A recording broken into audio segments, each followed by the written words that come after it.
స్థూల, సూక్ష్మ, కారణ, మహాకారణము యొక్క అభేదాత్మకత గురించి చెప్పుకున్నాం. అంటే ఈ ఆధ్యాత్మికము అంటే ఆత్మని అధ్యయనం చేసే దాంట్లో ఈ పాంచభౌతిక దేహం నుంచి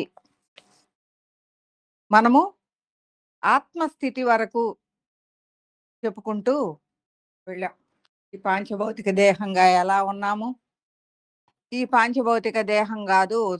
దానిలో ఉన్న ఆత్మస్వరూపము సూక్ష్మ దేహంగా ఉంది. అది పాంచభౌతిక దేహమే తానుగా అనుకుంటూ ఉన్న దాన్ని సూక్ష్మదేహము అన్నాము. తర్వాత మనము కారణ దేహంగా ఉన్నప్పుడు, సూక్ష్మదేహంగా ఉన్నప్పుడు దాని యొక్క స్థితిగతులు అన్నీ గూడా తెలుసుకున్నాం. ఇక్కడ తెలుసుకున్నాము అంటే నేనేదో కథ జెప్పాను, ఏదో ఇది జెప్పానని గాదు. ఇది మీలో జరిగేదే నిత్యం. ఇది మన మీద మనం దృష్టి బెట్టుకునేది. మన లోపలికి మనం దృష్టి బెట్టుకునేది.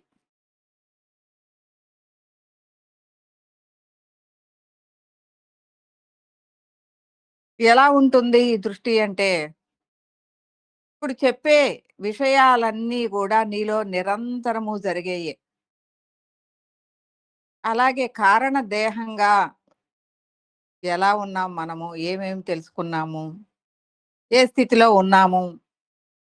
సమస్తం నుంచి కారణం అంటే ఏంటి? ఏ ఏ స్థితిగతుల్ని కారణము అంటారు? ఎలా ఉంటే కారణము అంటారు? ఇది ఎలా ఏర్పడుతుంది? ఇది ఎలా పని చేస్తుంది? ఇవన్నీ గూడా తెలుసుకున్నాం. తర్వాత సమస్తములో ఉండే ఆత్మస్వరూపం మహాకారణము ఎలా ఉంది? ఇది అంతటిని ఎలా పని చేస్తుంది? సర్వాంతర్యామిగా ఎలా ఉంది? అనేది దాన్ని గూడా తెలుసుకున్నాము. అది మనలోనే అభేదాత్మకంగా ఉంది. ఏది మనకంటే భిన్నంగా లేదు.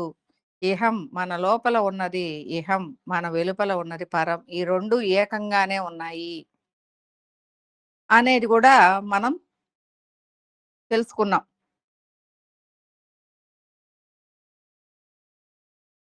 ఇలా ఆ దేహస్థితి నుంచి ఆత్మస్థితి వరకు అత్యున్నతమైన స్థాయి స్థితిగతుల వరకు గూడా తెలుసుకున్నాం. అసలు ఆత్మస్థితి ఎలా ఉంది?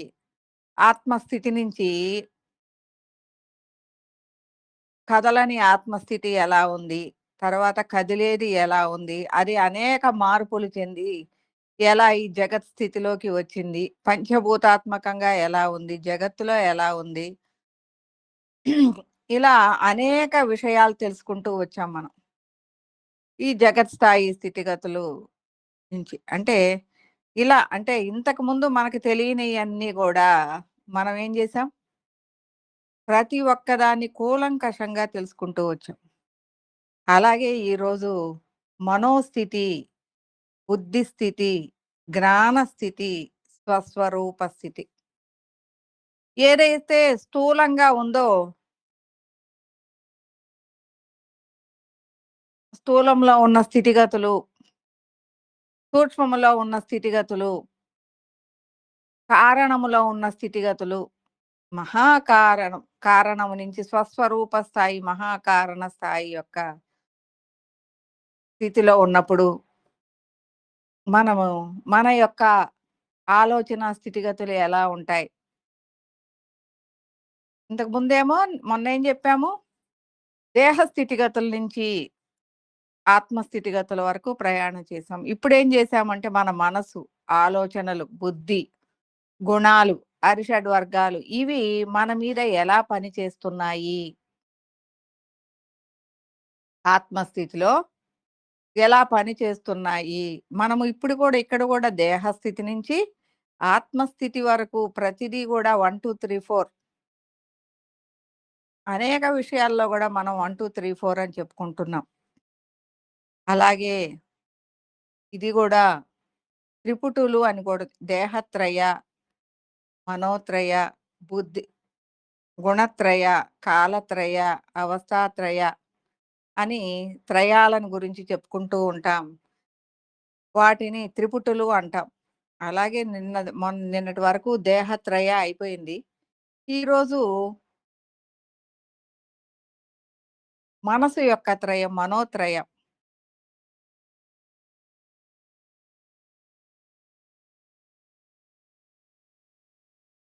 ఇక్కడ మనము పాంచభౌతిక దేహంగా ఉన్నాం. మీ అందరికీ గూడా రాక్షసత్వము, మానవత్వము, దైవత్వము, శివత్వం గూడా తెలియజేశా. ఇక్కడ ఈ మనోస్థితిలో ఇది ప్రస్ఫుటంగా దేహం గురించే ఆలోచిస్తుంది.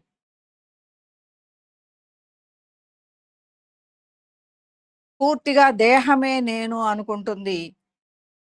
దేహ బలాలు ఎక్కువగా ఉంటాయి.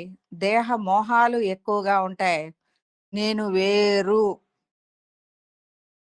నేను వేరుగా ఉన్నాను వీటన్నిటికంటే. నేను స్పెషల్‌గానే ఉన్నాను. ప్రతిదీ తన దేహము నుంచే జరుగుతుంది అంటూ, ఆ గుణాలలో గూడా ఇరుక్కుపోయి, తమో, రజో గుణాత్మకంగా అది ప్రస్ఫుటంగా ప్రవర్తిస్తూ ఉంటుంది.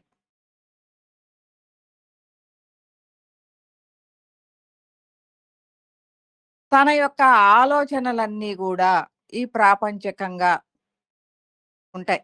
అంటే ఈ ప్రపంచంలో అనేక మంది యొక్క మనసుతో చేసే ఆలోచనల యొక్క ప్రభావానికి లోనై ఉంటాయి.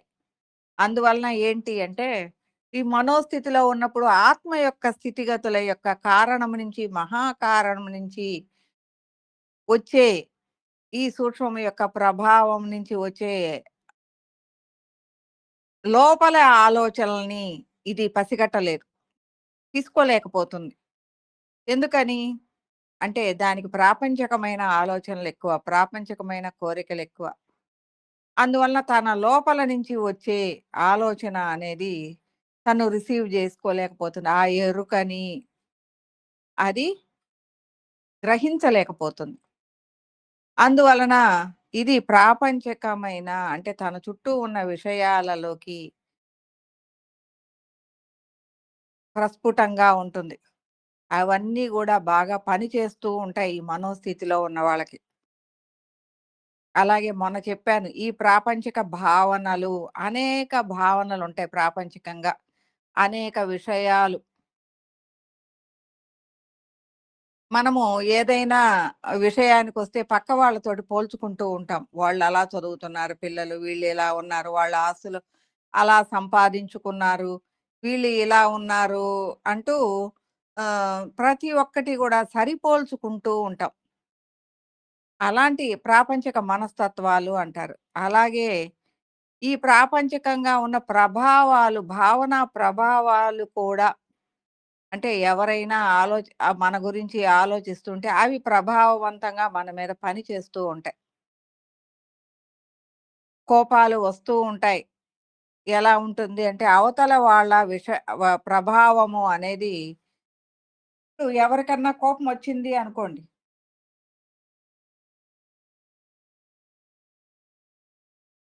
ఎవరికైనా కోపం వచ్చింది అనుకోండి. అది మీకు తెలియదు. ఒక ఫంక్షన్‌కెళ్తాం.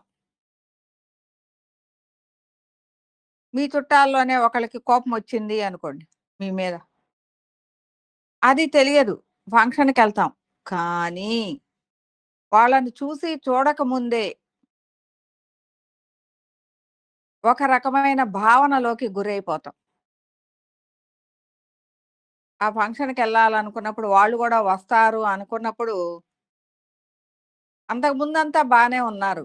ఏవో కొన్ని విషయాలలో మీకు తెలియకుండానే తేడా వచ్చింది అనుకోండి. వాళ్ళు అక్కడికొస్తున్నారు, మీరు ఎళ్తున్నారు. కానీ మీరు వాళ్ళతోటి చెప్పలేదు, వాళ్ళు మీతోటి చెప్పలేదు. కానీ మీ భావనలు అనేది ముందుగానే వాళ్ళ మీద దృష్టి పెట్టగానే మీ భావనలు ఆనందంలో ఉండవు. ఒక రకమైన వ్యతిరేక భావనలు మనలో వచ్చేస్తాయి. అక్కడ దాకా వచ్చిన తర్వాత ముందుగానే చూసుకోకుండా వాళ్ళకి అలాంటి భావనలే ఉంటాయి. మీకు అలాంటి భావనలే ఉంటాయి. అందువలన వ్యతిరేకంగా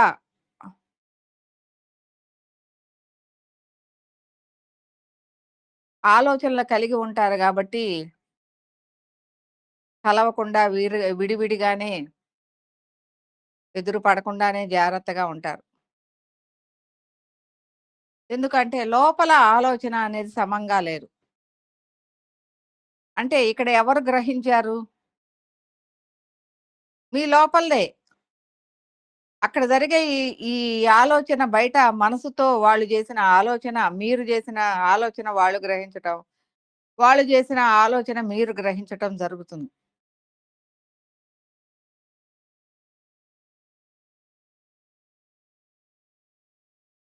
దాని మీద గుణాల ప్రభావం, అరిషడ్ వర్గాల ప్రభావం ఎలా ఉంటుంది అంటే, మనకంటూ ఒక స్థితి ఉంటుంది.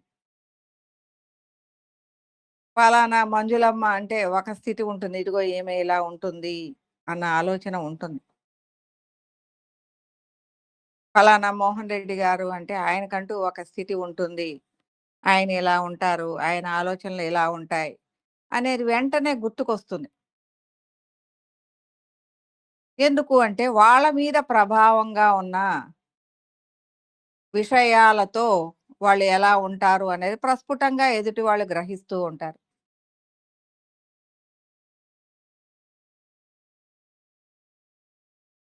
అలాగే మనకి కోపతాపాలు రాని, ఇంకేమన్నా రాని అనేక విషయాలలో మన మీద ప్రభావాలుగా ఉన్నాయి పని చేస్తూ ఉంటాయి. ఒకళ్ళకి కోపమొచ్చినా శాంతంగానే ఉంటారు బయటికి కనపడకుండా. ఒకళ్ళకి కోపమొస్తే బయటికి కనిపిస్తూ ఉంటారు, ఎగురుతూ ఉంటారు, అరుస్తూ ఉంటారు. ఆ ప్రభావాలన్నీ గూడా చూస్తూ ఉంటాం. అంటే వాళ్ళ మీద ఉన్న ప్రభావాలు. ఇవన్నీ గూడా మనోస్థితిలో గమనించవచ్చు. దీంట్లో గూడా అనేక రకమైన లక్షణాలని ఈ ప్రభావాల ద్వారా ఈ మనోస్థితిలో వచ్చే అనేక లక్షణాలను గూడా మనం గుర్తించవచ్చు.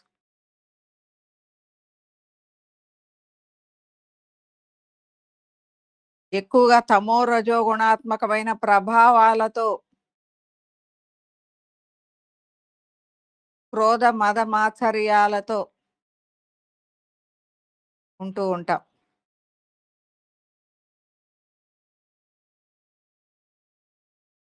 ఇక్కడ ఆలోచనా స్థితి తక్కువ. అంటే ఆలోచిద్దాం, ఆగుదాం, తర్వాత చూసుకుందాం అన్న స్థితిగతులు మనోస్థితిలో ఉండవు. ఎందుకు అంటే అది తన లోపలికి దృష్టి పెట్టదు. ప్రాపంచికమైన ప్రభావాల మీదే ఆధారపడి ఉంటుంది కాబట్టి, తను అనుకుంది వెంటనే వ్యక్తం చేసి, ఆ ఆక్రోశం అది వెంటనే వ్యక్తం చేస్తూ ఉంటుంది. ఆ కోపతాపాలని, ఆ గుణాలని, తమో, రజో గుణాలని, లోభ, మోహాలని తన అవసరాలకు తగ్గట్టు వెంటనే వ్యక్తం చేస్తూ తన్ని వాటిని కావాలి అని గట్టిగా అనుకుంటుంది. అయి సాధించుకుంటుంది. నయానో, భయానో ఏ విధంగా అయినా సరే వాటిని సాధించుకుంటారు. తాపత్రయం చాలా ఎక్కువగా ఉంటుంది. మోహావేశాలు చాలా ఎక్కువగా ఉంటాయి. ఆలోచన స్థితి తక్కువగా ఉంటుంది. ఎదుటి వాళ్ళ సౌభ్రాతృత్వము, సమత్వ భావన అనేది చాలా తక్కువగా ఉంటుంది.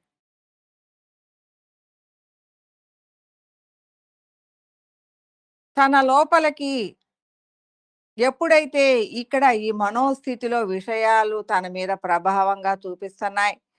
ఎదుటి వాళ్ళలో తను వేలు పెట్టి చూసే విధంగా అనిపిస్తుంది అన్న ఆలోచన అనేది చిన్నగా వస్తూ ఉంటుంది తర్వాత కాలంలో. లేదు ఒక వయసుకొచ్చిన తర్వాత 50, 60 ఏళ్ళొచ్చిన తర్వాత తాను ఏం చేసింది? తన యొక్క ఆలోచన స్థితిగతులు ఎలా ఉంది? ఇది కాదు గదా! మనం ఇలా ఉండాల్సింది. ఇలా నెమ్మదిగా ఇలా ఉండాల్సింది. ఇలా తొందరపడి అనేక విషయాలలో ఇదయ్యాను అని తర్వాత చిన్నగా లోపలికి దృష్టి పెట్టి ఆలోచించుకుంటుంది. ఇప్పుడు ఎప్పుడైతే తన లోపలికి దృష్టి పెట్టి ఆలోచించుకుంటుందో కొంత నెమ్మదిస్తుంది. దీనినే బుద్ధి స్థితి అంటారు. అంటే 60 ఏళ్ళొస్తేనా వస్తుందా అంటే లేదు. ఈ మనోస్థితి నుంచి ఆ ఎడ్యుకేట్ అయ్యి అనుభవ జ్ఞానాలు కలిగినయి అనేక జన్మలు బుద్ధి స్థితిలోనూ ఉంటాయి. బుద్ధి స్థితిలో సూక్ష్మదేహం యాక్టివ్‌గా ఉంటుంది. సూక్ష్మదేహం యొక్క ఉనికిని ఇది గ్రహిస్తుంది. సూక్ష్మదేహం యొక్క అంటే ప్రతి విషయాలు కొంత ఆలోచించుకొని పని చేస్తుంది. ఈ దేహము అనేది ఎలా ఉంటుంది అంటే సూక్ష్మదేహం యొక్క ప్రభావం ఎక్కువుంటుంది. సూక్ష్మదేహం యొక్క ఆలోచన కొంత నెమ్మదిస్తుంది. బుద్ధిగా ఉంటుంది అంటే మనకి గమనిస్తూ ఉంటాం. వాడు బుద్ధిమంతుడు ఇంతకుముందు తింగరగా ఎగిరేవాడు. ఇలా ఏదనుకుంటే అది చేసేవాడు. ఇప్పుడు బుద్ధిమంతుడైపోయాడు. అంటే ఆలోచన జ్ఞాని అయ్యాడు. విషయాల పట్ల ఆలోచిస్తూ జాగ్రత్త వహిస్తూ ఉన్నాళ్ళని బుద్ధిమంతుడు అంటాం. అలాగే ఈ బుద్ధి స్థితిలోకి వచ్చేసరికి ఎలా ఉంటుంది అంటే చిన్నగా లోపలి విషయాలని గమనించటం జరుగుతూ ఉంటుంది. బయట ప్రాపంచిక విషయాలని కూడా వాళ్ళు ఎలా ఆలోచిస్తున్నారు అనే విషయాలను గ్రహించి దాన్ని బట్టి తను ఆలోచించుకొని నెమ్మదిగా ఆ విషయాల మీద దృష్టి పెడుతుంది. అంటే తన ఆలోచన అనేది అనేక విషయాలని అవగాహన చేసుకొని తనకి ఏదైతే అవసరమో ఆ విధంగా ఉండటం అనేది బుద్ధి స్థితిగా నేర్చుకుంటూ ఉంటుంది. ఇక్కడ ఏదైతే తమో రజో గుణాలు పనిచేస్తూ ఉన్నాయో దేహ స్థితిలో, మనోస్థితిలో ఇక్కడికొచ్చేసరికి ఈ తమో రజో గుణాలు ఉంటాయి. సత్వగుణాత్మకంగా గూడా ఉంటాం. ఎలా ఉంటుంది అంటే తమో గుణము యొక్క విషయాలు అనేది కొన్ని నేను మరీ ఇలా తమో గుణంగా అంటే వాళ్ళని వీళ్ళని మోహాల మీద ఆధారపడి ఉన్నాను అని తనకి తాను గ్రహించుకుంటూ ఉంటుంది. తమో గుణం లేకపోతే ఆ గ్రహింపు ఉండదు. ఆ విషయాల మీద ఉన్నాము అని తెలియజేస్తూ తెలుసుకునే స్థితిని, ఎరుకని ఎరుకని కలిగిస్తూ ఉంటుంది బుద్ధి స్థితి. తన ఆలోచనల్ని తనే కంట్రోల్ చేసుకునే స్థితిలో. అలాగే రజోగుణాత్మకంగా ఎదుటి వాళ్ళ మీద పెత్తనం చేస్తూ ఉండే లక్షణాలలో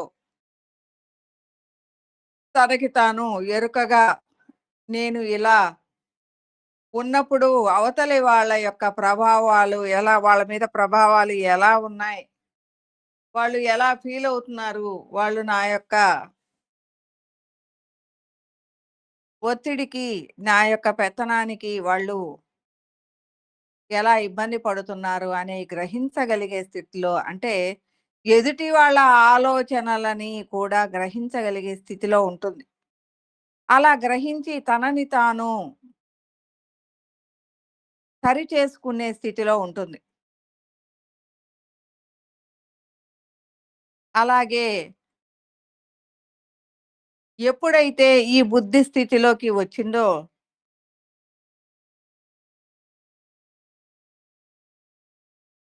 అనేకమైన విషయాలని తన ఆలోచన దృక్పథంతో సానుకూలత్వం చేసుకుంటూ తన జీవితాన్ని నడిపించుకుంటూ ఉంటుంది. అలాగే ఈ బుద్ధి స్థితిలో మనము ఆత్మ ప్రయాణం చేస్తూ ఉన్నాం. ఆత్మని అధ్యయనం చేస్తూ ఉన్నాం. అందులో మనోస్థితిని అధ్యయనం చేసి చెప్పుకున్నాం. అలాగే బుద్ధి స్థితిని ప్రాపంచికంగా అధ్యయనం చేసి చెప్పుకున్నాం. మరి ఆత్మస్థితిలో అధ్యయనం చెయ్యాలి అంటే ఈ బుద్ధి స్థితిలో సూక్ష్మ దేహ స్థితిగతులను చెప్పాను.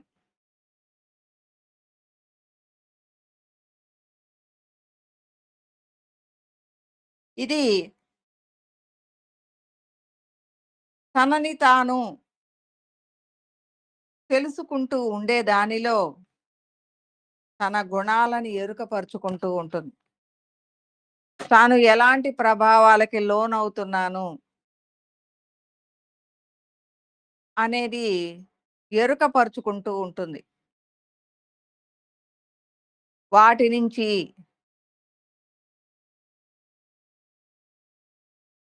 తను బయటికి రావాలి. వాటిని తన కంట్రోల్‌లోకి తెచ్చుకోవాలి అన్న ఆలోచన కలిగి ఉంటుంది. తర్వాత తన దృష్టి అనేక విషయాలని అంటే భగవంతుడి యొక్క విషయాలని ఎందుకు అంటే ఆధ్యాత్మిక దృక్పథంలోకొచ్చింది. తన యొక్క ఆత్మస్థితి అనేది ఎలా పరితపన చెందుతుంది? ఎలా ఈ ఆత్మ సూక్ష్మ విషయాలని తెలుసుకోవటానికి అది తనని తాను అనేక విషయాల మీద దృష్టి పెడుతూ ఉంది. తను ఎలా ఈ దేహానికి గ్రహిస్తున్నానో, ఈ దేహాన్ని నేను ఎలా నడిపిస్తున్నాను, అనేక విషయాలు నాకెలా అందుతున్నాయి, అనేక విషయాల మీద నేను ఎలా దృష్టి పెట్టగలుగుతున్నాను. తనలో జరుగుతున్న ఈ సూక్ష్మ విన్యాసాన్ని అంటే మనం ధ్యానం చేస్తూ ఉన్నాం. ధ్యానం చేస్తూ ఉన్నప్పుడు మీ అందరికీ చెప్తూ ఉంటాను. మీ లోపలికి దృష్టి పెట్టండి. మీ లోపల జరిగే ప్రాణశక్తి ప్రవాహాల యొక్క విన్యాసం మీద దృష్టి పెట్టండి. మీకే ఆత్మ యొక్క సూక్ష్మ స్థితిగతులలో ఆ అవగాహన అవుతూ ఉంటుంది అని చెప్తూ ఉంటాను. అలాగా ఎప్పుడైతే నీ ఆత్మ యొక్క సూక్ష్మ స్థితిగతులు లోకి అవగాహనాత్మక అంటే ధ్యానం చేసినప్పుడు మీ ఆత్మ స్థితిగతులు గాదు. ఈ పాంచభౌతిక జీవనంలో గూడా ఇంతకు ముందు కంటే అనేక విషయాలను గ్రహించటం, దాన్ని ఎదుటి వాళ్ళు మాట్లాడిన దాన్ని గూడా విశ్లేషించుకోవటం, వాళ్ళ ఆలోచన సరళి ఎలా ఉంది అని ఆ బుద్ధి విశ్లేషణ అనేది జరుగుతూ ఉంటుంది. ఆ గ్రహింపు అనేది లోపల నువ్వెప్పుడైతే ఈ ఆత్మస్థితి మీద దృష్టి పెట్టావో, నీకు ఈ ఆత్మస్థితి యొక్క విన్యాసము, ఎదుటి వాళ్ళ యొక్క ప్రభావాలు, ఎదుటి వాళ్ళ యొక్క ఆలోచనలు, అలాగే నీ ఆలోచనలు, వీటి మీద నీ యొక్క గుణాల ప్రభావము, అరిషడ్ వర్గాల ప్రభావాన్ని గుర్తించటం ద్వారా తనని తాను సరిజేసుకుంటూ ఉంటుంది. అలాగే తన చుట్టూ ఉన్న వాళ్ళందరిలో కూడా విషయాలని అవలోకనం చేసుకుంటూ వాళ్ళ యొక్క విషయాలని, వాళ్ళ వాళ్ళ ఆలోచనల్ని అవలోకనం చేసుకుంటూ తనని తాను, తనకు అవసరమైంది తాను వాళ్ళందరి నుంచి గ్రహించి తనని తాను సరిజేసుకుంటూ ఉంటుంది. మనం ఎన్నో క్లాసులు వింటూ ఉంటాం. పిరమిడ్‌కెళ్తున్నాం. ఎన్నో క్లాసులు వింటూ ఉంటాం. ఎంతమందో మాస్టర్స్ వస్తున్నారు. వాళ్ళు తెలుసుకున్నది చెప్తూ ఉన్నారు. ప్రాపంచికం గావచ్చు, ఆధ్యాత్మికం గావచ్చు. ఇలా తెలుసుకున్న విషయాలని వాళ్ళు చెప్తూ ఉన్నారు. మనం గూడా వింటూ ఉన్నాం. అందులో మనకి కొన్ని తెలుసు, కొన్ని తెలియదు. ఏవైతే తెలియదో వాటి మీద వాటిని రిసీవ్ చేసుకుంటూ ఉన్నాం. వాటిని గుర్తుపెట్టుకుంటాం. తర్వాత ఇంకా అనేక మంది మాస్టర్స్ వస్తారు. వీళ్ళు చెప్పిన దానికి భిన్నంగా జెప్తారు. అదేంటి మొన్నొక మాస్టరొచ్చారు ఇలా జెప్పారు. ఇప్పుడు ఈ మాస్టరొచ్చారు ఇలా జెప్పారు. ఏది కరెక్టు? దేన్ని తీసుకోవాలి?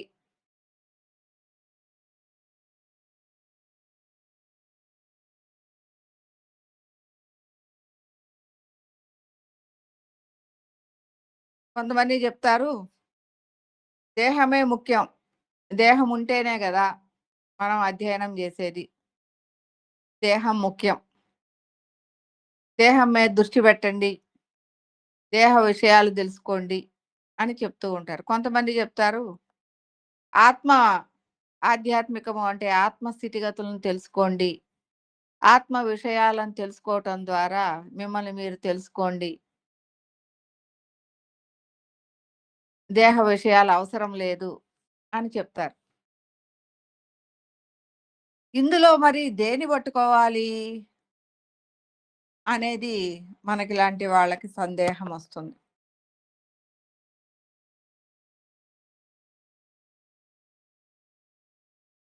అప్పుడు ఆ సందేహం కొన్నాళ్ళు కొట్టుమిట్టాడుతుంది మనం కొట్టుమిట్టాడుతాం. ఎందుకు అంటే, దాని మీద సరి అయిన అవగాహన మనకి లేదు. ఎదుటి వాళ్ళు జెప్పిన దాని మీద ఒకళ్ళకొకళ్ళు భిన్నంగా జెప్తున్నారు. దాన్ని ఎలా అర్థం జేసుకోవాలి? ఇప్పుడు అది రెండిటి మీద ఒక అర్థమొస్తే గాని, మనం దాన్ని కరెక్ట్‌గా ఫాలో అవ్వలేం. ఎందుకు అంటే అర్థం తెలియనప్పుడు అదంతా గూడా దాని లోపల ఉన్న అవగాహన లేనప్పుడు అదంతా గూడా మనకి ఇబ్బందిగానే ఉంటుంది. నేనేం జెప్తాను అనంటే, పాంచభౌతిక దేహం గురించి మనం ఎప్పుడూ ఆలోచించాము. ఇంతకాలం అనేక జన్మల నుంచి ఈ జన్మలో గూడా పాంచభౌతిక దేహం మీదే జీవిస్తూ ఉన్నాము. దాని గురించి ఆలోచించాల్సిన పని లేదు. అది రెగ్యులర్‌గా జరిగిపోతూ ఉంటుంది. దేహంతోటే పని జేసుకుంటున్నాం. దేహంతోటే తింటున్నాం. దేహంతోటే నిద్రిస్తున్నాం. ఇవన్నీ దానికి సానుకూలమైన అలవాట్లుగా అయిపోయినియి. దానికి స్పెషల్‌గా నేను తినాలి అంటే ఆలోచించుకోవాలి, దానికేదన్నా చెయ్యాలి అనేది లేదు. అది ఆటోమేటిక్‌గా ఆకలవుతుంది, అన్నం తినేస్తాం. దానికి కావాల్సినయన్నీ మనం ఉదయం నుంచి ఇది వాటి మీదే ఉంటాం. వాటిని సంపాదించుకోవటం గానీ, వండుకోవటం గానీ, వాటి మీద ఆధారపడి ఉండటం గానీ, మన జీవనమే అదై ఉంటుంది. ఆహారం, నిద్ర, నీడ ఇవన్నీ గూడా మనకి ఆటోమేటిక్‌గా అలవాటైపోయి ఉంటుంది ఈ దేహానికి. మరి నేనేం జెప్తాను అనంటే, ఆత్మస్థితి అనేది అర్థం గాకుండా ఉంది. దీన్ని అధ్యయనం చేసుకోండి. దీన్ని అధ్యయనం చేస్తూ ఉంటే, మీకు మీ ఆత్మ స్థితిగతులలో ప్రయాణం చేస్తూ ఉన్నప్పుడు, ఈ దేహం గురించి ఆలోచించాల్సిన పని లేదు. ఎందుకు అంటే, తన జీవనం తను చేస్తుంది దేహం. హాయిగా అన్నిటికీ అటెండ్ అవుతున్నాం. దేహంతో అన్నీ చేస్తున్నాం. మంచి బట్టలు కట్టుకుంటున్నాం. అన్ని చోట్లకెళ్తున్నాం. కానీ మన దృష్టి ఆత్మస్థితి మీద ఉంది. ఆత్మ అవగాహన మీద ఉంది. ఆత్మ విన్యాసం మీద ఉంది. ఎందుకు అంటే, అది దేహంతో కూడుకొనే ఉంది. దేహానికి స్పెషల్‌గా మనం దృష్టి పెట్టక్కర్ల. అవన్నీ మన ముందు యోగాలున్నాయి, ప్రాణాయామాలున్నాయి, ధ్యానాలున్నాయి. ఇవన్నీ మనకి తెలిసినవే అయ్యున్నాయి.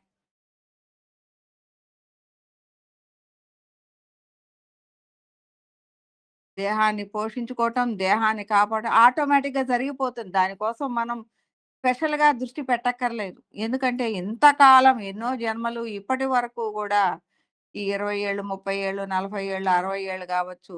ఎవరు ఏ వయసుకైతే ఆధ్యాత్మికానికొచ్చేవారు. అంతవరకు దేహం మీదే దృష్టి పెట్టి ఉన్నాం.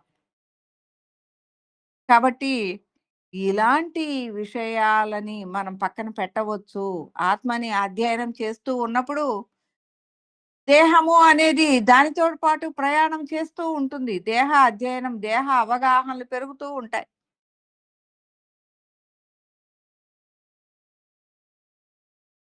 దేహం మీద ఈ అధ్యయన ప్రభావం పడుతూ ఉంటుంది. దేహం గూడా ఎన్‌లైట్ అవుతూ ఉంటుంది. ఇది వస్త్రమే. దానికేమి స్పెషల్ అట్రాక్షన్స్ ఏమీ లేదు. కానీ మన భావన ఉంది.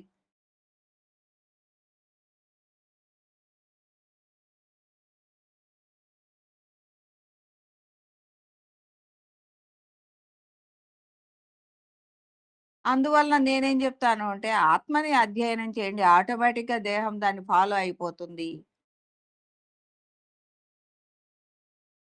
దాని గురించి స్పెషల్‌గా మనము ట్రీట్ చేయాల్సిన పని లేదు. అది ఆల్రెడీ అనేక జన్మలలో అది అలవాటైపోయే ఉంది. ఈ జన్మలో గూడా మనం అయన్నీ అలవాటు చేసుకొనే ఉన్నాం దాన్ని పోషించటము అనేది. ఇట్లా ఆత్మని అధ్యయనం చేయటము అనేది బుద్ధి స్థితిలోకి వచ్చిన తర్వాత దాని మీద దృష్టితో ప్రయాణం చేస్తూ ఉంటాము. అనేక ఆత్మస్థితి యొక్క విషయాలని గ్రహిస్తూ ఇక్కడ ఆత్మస్థితిలో ఎరుకగా ఆలోచనలు కారణము నుంచి వచ్చే హృదయ స్థాయిలో ఉన్న ఆలోచనలు గ్రహించటం జరుగుతూ ఉంటుంది.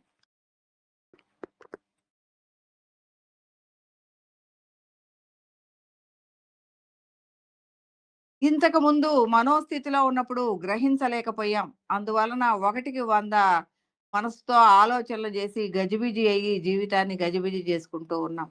ఇక్కడ బుద్ధి స్థితిలోకొచ్చేసరికి కొంత నిదానము వస్తుంది మనలో. సమస్యలని పరిష్కరించుకునే బుద్ధి స్థితి వస్తుంది. ఎందుకు అంటే ఆలోచన జ్ఞానం పెరిగింది. నీ చుట్టూ ఉన్న సమస్యలని, కొత్త సమస్యలను తెచ్చిపెట్టుకోకుండా, ఎందుకంటే మనోస్థితిలో అందరితో గందరగోళం తెచ్చుకొని కొత్త సమస్యలను తెచ్చుకుంటున్నాం. మరి బుద్ధి స్థితికొచ్చేసరికి ఆలోచన జ్ఞానం పెరిగింది.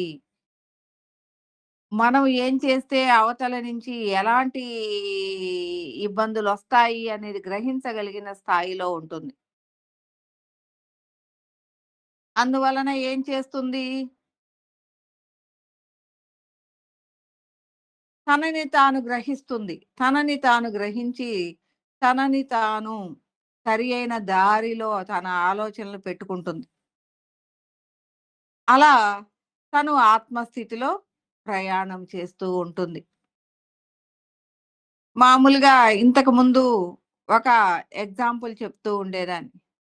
ఒక చిన్న పిల్లవాడుని పెంచుతాం. పిల్లవాడు పుట్టాడు. 3, 4 నెలలు అయిపోయినాయి. తల్లిదండ్రులను గుర్తుపడుతున్నాడు. సంవత్సరం అయింది. పిల్లవాడు బాగా తల్లిదండ్రులను గుర్తుపెట్టుకుంటాడు. తల్లిదండ్రులు ఆ ఇంట్లో ఉన్నాళ్ళు తప్ప మిగిలిన వాళ్ళని నమ్మడు. వాడి ఆలోచనలు ఎంతసేపున్నా వాళ్ళ అమ్మ, నాన్న అయ్యుంటాయి. టైంకి ఆహారం పెట్టాలి, టైంకి తిండి పెట్టాలి, టైంకి నిద్రపుచ్చాలి. ఇవన్నీ గూడా వాడికి అయి తప్ప ఇంకే విషయాలు తెలీదు. వాడి దృష్టి అంతా గూడా తన తల్లిదండ్రుల మీదే ఉంటుంది. ఇంకొక ఆలోచన అనేది ఉండదు.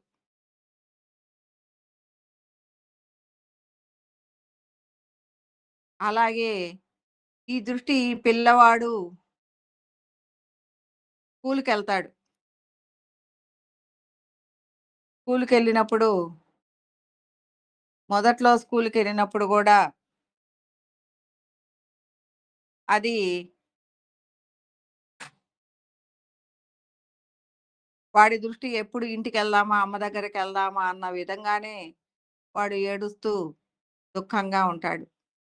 చిన్నగా పక్కన పిల్లలతోటి చివరికొచ్చేసరికి స్కూలు చివరి రోజుల్లోకొచ్చేసరికి పక్కన పిల్లలతో అలవాటవుతాడు. కానీ వాడి దృష్టి ఎప్పుడు స్కూలు వదిలిపెడతారా, అమ్మ దగ్గరికెళ్దామా అన్నట్టే ఉంటుంది. ఒక్కరోజు సెలవొచ్చింది అంటే మళ్ళీ అమ్మనొదిలిపెట్టి స్కూలుకెళ్ళాలి అంటే వాడికి ఒప్పదు. అలా 1, 2, 3 సంవత్సరాలు అలాగే ఉంటుంది. దీన్ని పూర్తిగా మనోస్థితి అంటే వాడికి ఇంతవరకే ఆలోచన ఉంటుంది. అంటే దేహస్థితి అనేది చెప్పుకోవటం కంటే గూడా ఒక బిడ్డ ఆలోచన ఎంతవరకు ఉంటుంది అంటే చాలా లిమిటెడ్‌గా ఉంటుంది. అలాగే మనోస్థితిలో ఉన్న వాళ్ళ ఆలోచన గూడా ఈ దేహాల మీద లిమిటెడ్‌గానే ఉంటుంది. వాళ్ళకి కావాల్సిన వాటి మీదే లిమిటెడ్‌గా ఉంటుంది. అనే దానికి ఎగ్జాంపుల్‌గా జెప్తాం. అలాగే బుద్ధి స్థితిలోకొచ్చేసరికి వీడు సెవెంత్ క్లాస్ నుంచి టీనేజ్‌లోకొచ్చేస్తాడు. సెవెంత్, ఎయిత్, నైన్త్, 10థ్ ఇందులో పిల్లల్ని మీరేమైనా చెప్పండి వాళ్ళు వినరు. ఇంటికి రాగానే బయట భలే ఆనందంగా ఉంటారు. ఇంటికి రాగానే వాళ్ళు ఇసుక్కుంటూ ఉంటారు. ఎందుకు అంటే చిన్న వయసు నుంచి వాడికి చెప్తూ ఉన్నాం. అనేక విషయాలు మన ఇంట్లో విషయాలన్నీ తెలిసిపోయినాయి. మనం చెప్పే మాటలన్నీ తెలిసిపోయినియి. ఇంటికి రాగానే అవే మాటలు చెప్తాం. వాడు ఇసిగిపోతున్నాడు. బయటేమో ఫ్రెండ్స్ రకరకాల ఆలోచనలు చెప్తూ ఉన్నారు. బయట విషయాలు చాలా అట్రాక్టివ్‌గా ఉన్నాయి. అవన్నీ రిసీవ్ చేసుకుంటూ ఉన్నాడు. ఆనందంగా ఉన్నాడు. ఇంటికి రాగానే ఒక మూసలో పోసినట్టుగా అంటే ఇయన్నీ అలవాటైపోయి ఉన్నాయి. తన ఇంట్లో ఇయన్నీ గూడా. వాటిని యాక్సెప్ట్ చేయట్లేదు. అందువలన కోపం వస్తూ ఉంటుంది. వాడి మీద ఈ ఇంటి ప్రభావాలు, ఇంటి ఆలోచనలు అనేది వాళ్ళకి నచ్చవు. దాన్ని అర్థం చేసుకోవాలి. మనం గూడా పిల్లలు ఎదుగుతున్నారు. వాళ్ళకంటూ స్వతంత్ర భావాలు ఉంటాయి. వాళ్ళ ఆలోచనలు వాళ్ళకుంటాయి. వాళ్ళ జీవితం వాళ్ళకుంటుంది. వాళ్ళు నేర్చుకుంటున్నారు అనే విషయాన్ని గ్రహించి మనం ఇంటికొచ్చొస్తే వాళ్ళ ఆలోచనలను గ్రహించి వాళ్ళతో ఎంతవరకు ఉండాలో అంతవరకే ఉంటే ఎలాంటి ఇబ్బంది ఉండదు. కాబట్టి వాడు కొత్త విషయాలని అనేక విషయాలను తెలుసుకుంటూ ఉంటాడు. అందులో తనకి ఏది అవసరమో దాన్ని రిసీవ్ చేసుకుంటూ ఉంటాడు. అంటే అలా తెలుసుకోవటం ద్వారా తన తెలివితేటల్ని పెంచుకుంటూ ఉంటాడు. తన చుట్టూ ఉన్న వాళ్ళందరితో తన జీవితాన్ని మలుచుకుంటూ ఉంటాడు. తెలివిగా వాళ్ళందరిలో జీవించటము, విషయాల పట్ల తెలివితేటలు తెచ్చుకోవటము, ఇవన్నీ గూడా వాడి జీవితంలో మొదలవుతూ ఉంటాయి. అంతకుముందు వాళ్ళ అమ్మాళ్ళ తెలివితేటలు, వాళ్ళ అమ్మాళ్ళ ఇది, వాళ్ళ అమ్మ యొక్క ఆలోచనలే తీసుకొని ఒక మనోస్థితిలో బిడ్డగా ఉన్న అతను ఇప్పుడు అయి కాకుండా బయట విషయాలని ఆలోచించుకుంటూ తన జీవితాన్ని అనేక విషయాలతో తెలివితేటలు పెంచుకొని తెలివిగా తన ఆలోచనల్ని నడిపించుకోవటం ద్వారా తనని తాను తన జీవితాన్ని నడిపించుకుంటూ ఉంటాడు. జీవితాన్ని అంటే తను జీవించే విధి విధానాన్ని. ఇలాంటి స్థితిగతులను గూడా మనం బుద్ధి స్థితి, అదే మనోస్థితి, బుద్ధి స్థితిలో చెప్పుకుంటూ ఉంటాం.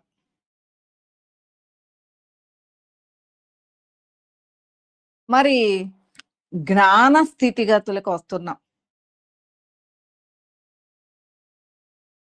జ్ఞాన స్థితిగతులకొచ్చేసరికి ఎలా ఉంటాము అంటే, ఏదైతే కారణంగా చెప్పబడి ఉందో, ఆ స్థితిగతులన్నీ గూడా జ్ఞానవంతమైన స్థితిగతులే. ఎలాంటి జ్ఞానము ఇక్కడ? దేహ జ్ఞానం గాదు. ఆత్మ జ్ఞానం. ఎందుకు అంటే ఇది ఆత్మ పయనం చేయటానికొచ్చింది ఈ సోల్.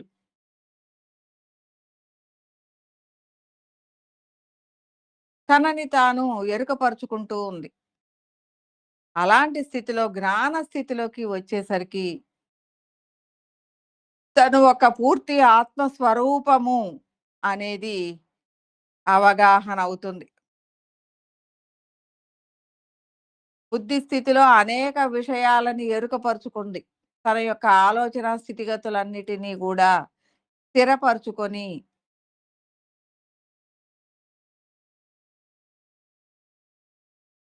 ఉన్నది. ఇప్పుడు ఈ జ్ఞాన స్థితికొచ్చేసరికి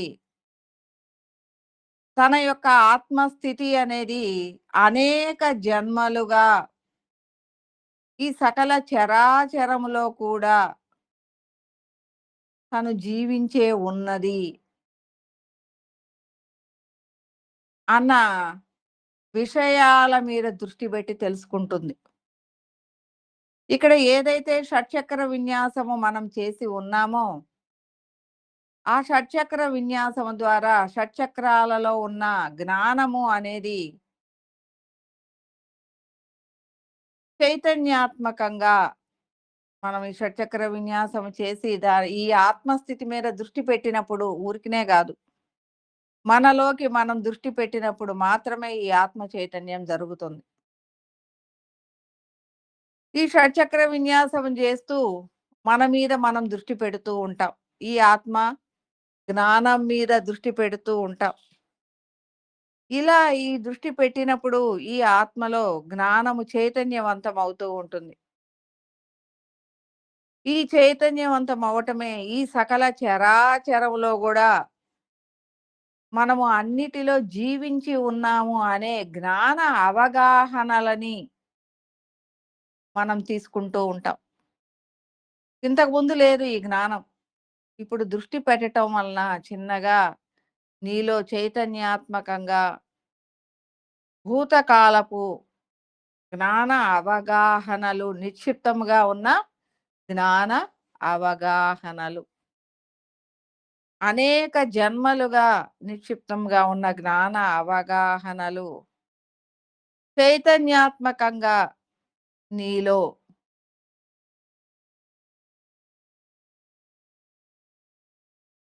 ప్రకటితముగా ఉంటాయి. స్ఫురణ ప్రకటితంగా. అంటే వాటన్నిటిని చైతన్యం చేస్తున్నావు నిక్షిప్తముగా ఉన్న వాటిని. ఇక్కడ మనకి మన ఈ జన్మలోనే స్మృతి పదములో అంటే నిక్షిప్తముగా ఉన్న అనేక విషయాలని చిన్న వయసుల్లో నుంచి జరిగిన అనేక విషయాలు నిక్షిప్తముగా ఉంటాయి మనలో కదలని స్థాయిలో. ఎప్పుడైతే వాటి మీద దృష్టి పెట్టామో వాటి గురించి మనం మాట్లాడుతూ ఉంటాం. దానిని స్ఫురణగా మాట్లాడుతూ ఉంటాం. అంటే గుర్తుకు తెచ్చుకొని మాట్లాడుతూ ఉంటాం. అలాగే ఎప్పుడైతే నీవు ఆత్మస్థితిలో పయనం చేస్తూ నీ మీద నువ్వు దృష్టి పెట్టుకొని ఉన్నావో ఈ షట్చక్ర విన్యాసం యొక్క కదలికల మూలంగా నీ దృష్టి నీ లోపలికి ఉండటం మూలంగా అనేక భూతకాలపు విషయాలలోకి మనం అవగాహన అనేది వస్తూ ఉంటుంది. ఇంతకు ముందు లేదు. కానీ ఇప్పుడు అనేక విషయాలు మీకు తెలుస్తూ ఉంటాయి. అంటే ఇవన్నీ నాలోనే ఉన్నాయి. వీటన్నిటి యొక్క అవగాహన నాలో ఉంది అనే విషయాన్ని మనం తెలుసుకుంటూ ఉంటాం. అలాగే మనోస్థితి, బుద్ధి స్థితిలో గుణాలు, అరిషడ్ వర్గాల ప్రభావము ఉంది అని చెప్పాం. ఎప్పుడైతే ఈ జ్ఞాన స్థితిలోకి వస్తామో మనము అనేక ఇక్కడ నీ యొక్క అనేక జన్మల యొక్క సారాన్ని నీవు గ్రహించటమే కాకుండా నీ చుట్టూ అనేక జీవరాశులు ఉన్నాయి. నువ్వే కాదు. నీ చుట్టూ అనేక మంది ఉన్నారు. వాళ్ళందరి యొక్క అనేక జన్మల యొక్క అవగాహన స్థితి కూడా నీదవుతుంది. నువ్వు వాటి మీద కూడా దృష్టి పెడతావు. ఎందుకంటే నీ అనేక జన్మలలో లేని జ్ఞానము, ఇంకొకళ్ళు అనేక జన్మలలో వాళ్ళ అనుభవ జ్ఞానాలతో ఉన్న జ్ఞానము 2 ఒకటి కావు. అందువలన ఆ హృదయముతో నీ హృదయము ఏకీభవిస్తుంది. అందువలన ఆ జ్ఞానము, ఈ జ్ఞానము 2 హృదయ స్థాయిలో ఏకమవుతాయి.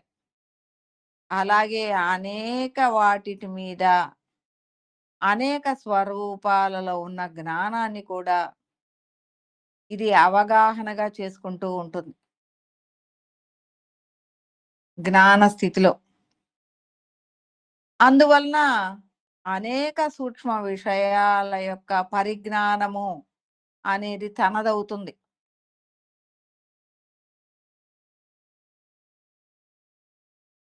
అనేక సూక్ష్మ విషయాల యొక్క పరిజ్ఞానము తనదవుతుంది. ఇలా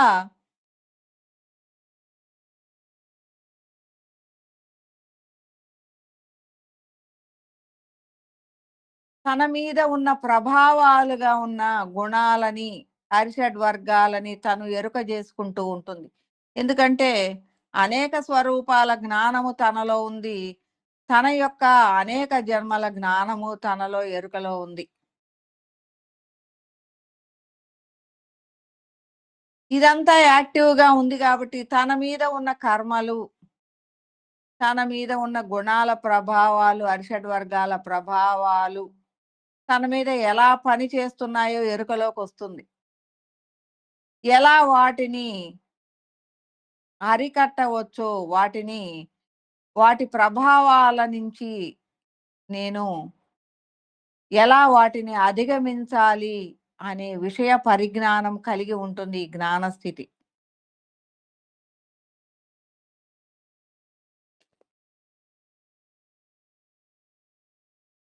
ఇంకా కూడా తాను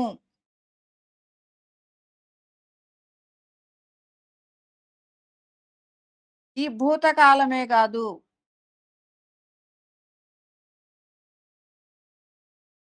భవిష్యత్ కాలం యొక్క అవగాహన కూడా దృష్టి పెట్టగలిగిన స్థాయిలో తనని తాను వర్తమానంలో ఉంచుకుంటూ సర్వం మీద దృష్టి పెట్టగలిగిన స్వస్వరూపాత్మకమైన విన్యాసములోకి అడుగు పెడుతూ ఉంటుంది.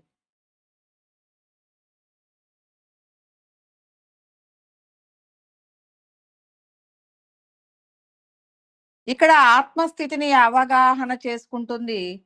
స్వస్వరూపాత్మకంగా అయినప్పుడు తను పూర్తిగా ఆత్మస్థితి యొక్క అవగాహన స్థాయిలోనే ఉంటుంది.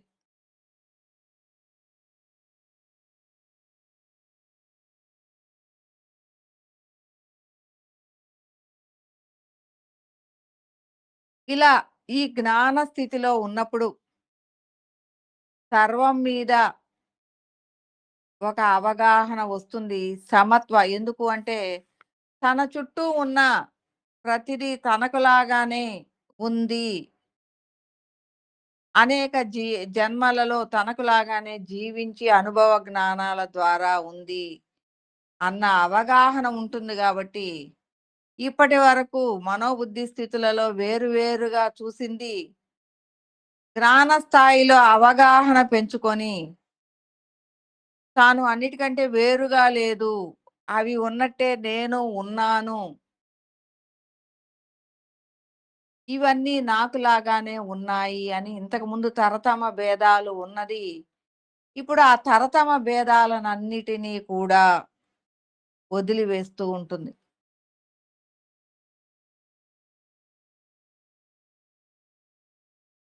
ఆ సమత్వ భావనని కలిగి ఉంటుంది. మనం కారణత్వంగా కూడా చెప్పుకున్నాం. ఈ జ్ఞాన స్థితి అనేది కారణత్వం యొక్క లక్షణాలే. ఇక్కడ ఆ జ్ఞాన స్థితిలో ఉన్న లక్షణాలని ఈ కారణ స్థితిలో చెప్పుకుంటాం. ఈ కారణత్వంగా ఉంది అని చెప్పుకుంటాం. ఈ కారణత్వపు లక్షణాలే ఈ జ్ఞాన స్థితి. దేహ లక్షణాలే మనోస్థితి. సూక్ష్మదేహం యొక్క లక్షణాలే బుద్ధి స్థితి. అక్కడేమో దేహస్థాయి స్థితిగతులను చెప్పుకుంటూ వచ్చాము. ఇక్కడ మనసు యొక్క స్థాయి స్థితిగతులను చెప్పుకుంటూ ఆత్మస్థితిలోకి ప్రయాణం చేస్తున్నాం. వేరియేషన్ అంటే ఉన్నది ఒక్కటే. దాన్ని విడివిడిగా చెప్పుకుంటూ, విడివిడిగా తెలుసుకుంటూ, మనం దాని మీద అనేక విధాలుగా దృష్టి పెట్టేందుకే వీటన్నిటిని విడదీసి, విడదీసి కిటికీకి చువ్వలుంటాయి. ఈ చువ్వలని మామూలుగా అంటే అది కిటికీ అయిపోతుంది. కానీ దాని మీద దృష్టి పెడితే ప్రతి చువ్వకి కొంత నిర్దిష్టమైన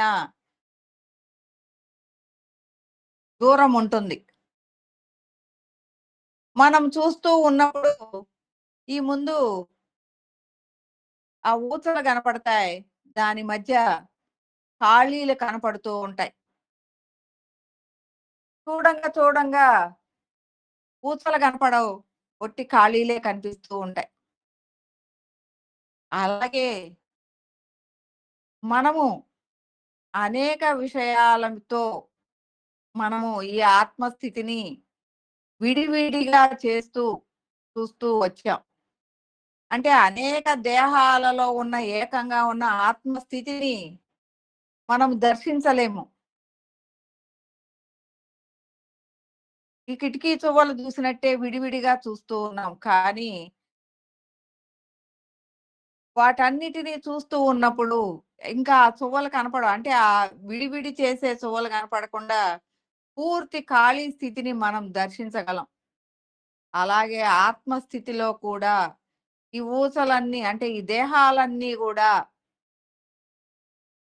కనిపించని స్థాయిలో మనము ఆత్మస్థితిని దర్శించటం.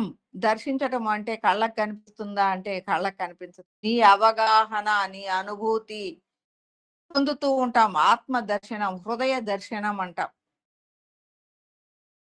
ఒక నవల చదువుతూ ఉంటే అందులో ఒక కథ ఎలా మీకు అర్థమయ్యి, అనుభూతి పొందుతూ ఉంటామో ఆ హీరో, హీరోయిన్‌లతో ఒక అనుభూతి పొందుతూ ఉంటాం అక్కడున్న కథకి. అలాగే మనము ఈ ఆత్మస్థాయిలో ప్రయాణం చేసేటప్పుడు ఒక అనుభూతి, అవగాహన అనేది నీకొస్తుంది. ప్రతి దాన్ని గూడా నువ్వు ప్రయాణం చేసే కొద్దీ నీకు ఆ అనుభూతి స్థానాలు పె పెరుగుతూ ఉంటుంది. ఆ అనుభూతాత్మకమైన స్థితి అనేది పెరుగుతూ ఉంటుంది.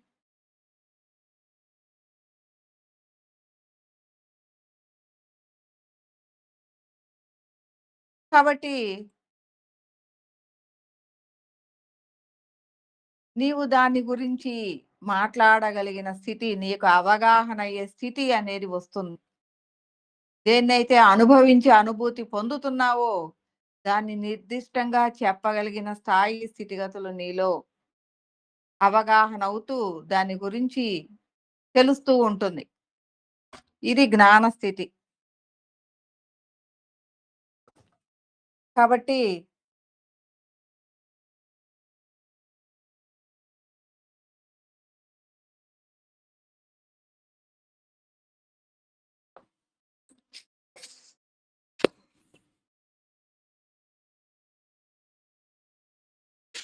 ఇట్లా మనము మనోస్థితి, బుద్ధి స్థితి, జ్ఞాన స్థితిని మనం విశ్లేషణగా ఒక వివరణ ఇదంతా గూడా మన మనోస్థితిలో ఎలా ఉన్నాము, బుద్ధి స్థితిలో ఎలా ఉన్నాము, జ్ఞాన స్థితిలో ఎలా ఉన్నాము, ఇప్పుడు మనం ఎలా ఉన్నాము, మనం ఎలా ఆలోచిస్తున్నాము, మనం ఏ స్థితిలో ఉన్నాము, అరే! ఈ స్థితిలో మనోస్థితిలోకెళ్తున్నామే, కాదు దీన్ని ఇలా ఆలోచించాలి. ఈ స్థితిగతులు ఇది కరెక్ట్ గాదు. నేను ఇలా ఉండాలి అనేది ప్రతిదీ మనకి మనం సంస్కరించుకోవటానికే వీటన్నిటిని విడివిడిగా చెప్పగలుగుతున్నాం. చెప్తున్నాం. సరి జేసుకోవాల్సిందెక్కడ అంటే మన్నే. మనలో మన్నే. దానికోసం ప్రతి ఒక్కదాన్ని విడదీసి చెప్తూ ఉన్నామనమాట. ఇయన్నీ నీలో ఉన్నయే. ప్రతి క్షణము జరిగేయే. ప్రతి క్షణము ఒక ఆలోచనలో మనోస్థితి, బుద్ధిస్థితి, జ్ఞానస్థితి ఇవన్నీ ఉంటాయి. ఓకే.